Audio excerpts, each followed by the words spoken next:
Television has a long history of treating small-town characters as the punchline. For decades, rural residents were reliably written as simple-minded folks, isolated from the wider world and devoid of any real complexity. Then came Letterkenny. The show centers on a community of exactly 5,000 people in rural Ontario, but it approaches the setting with a different linguistic toolkit. This is a place defined entirely by its isolation.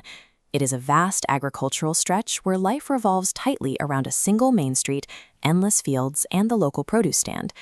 But instead of playing into stereotypes, the show's farmers, hockey players, and local burnouts are equipped with a relentless, rapid-fire vocabulary. They speak in layered wordplay, deliver theatrical cold opens straight to the camera, and debate highly nuanced social issues while tossing bales of hay. That unique contrast resonated on a massive scale. What started in 2013 as a low-budget YouTube web series called Letterkenny Problems eventually caught the attention of Canadian streaming platform Crave and US distributor Hulu. It grew into a 12-season comedic powerhouse and is currently gearing up for a major North American live tour in 2027. The creators didn't achieve that level of success by watering down their Canadian rural roots for a broader audience. They won by giving those characters unyielding intellectual agency. The authenticity of that hyper-local dialogue comes straight from creator Keeso, who based the fictional town on his own real-world hometown of Listowel.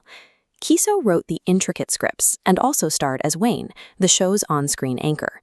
He served as both the structural architect and the central face of the series' critical success.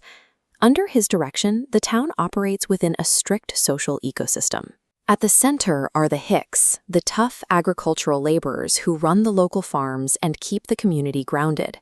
Their world is defined by rows of crops, aging red barns, and massive silver silos.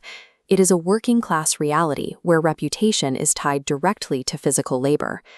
Orbiting the Hicks are several other distinct groups: the jocks, who obsess over hockey statistics and local girls; the skids, who spend their days playing video games in dark basements; and the members of the nearby First Nations reservation.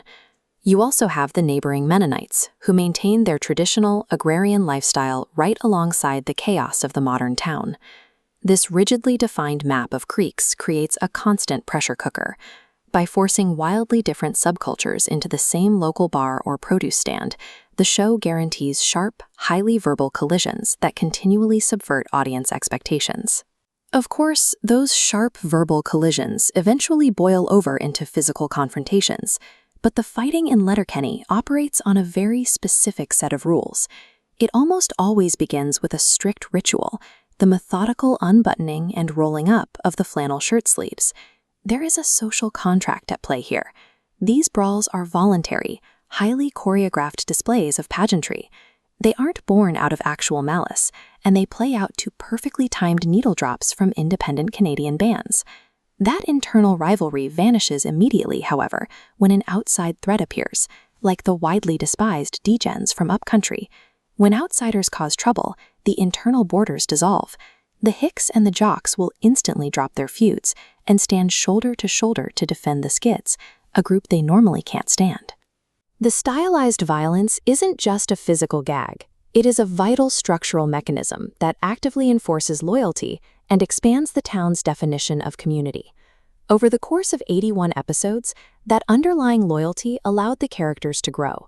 One-dimensional bullies developed into reliable allies, while the toughest, most guarded residents slowly softened their exteriors. This diagram illustrates how the town's solid social framework allowed the creative team to branch out.